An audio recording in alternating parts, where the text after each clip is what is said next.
तो संगवारी हो मोर काकी बेचा थे बाजार में समोसा नड्डा मुरकू न दीदी मुरकू लेना काकी कर मुरकू गुपचुप खा के लेबो काकी। ये देख इतना सारा एकदम मस्त अलग अलग वैरायटी के यहाँ पे ये मिलते मीट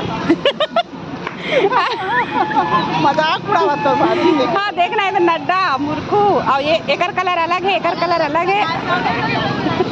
तो यहाँ हमारे टाइम उसने बोलते और ये समोसा जलेबी भी अलग अलग है।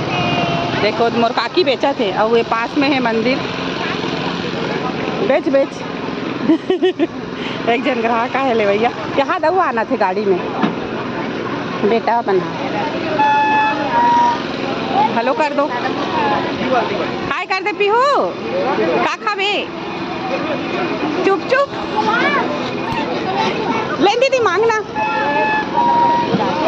ए तरफ है गुपचुप ठेला एकदम भारी भीड़ है भैया 6 प्लेट गुपचुप। अब मंदिर है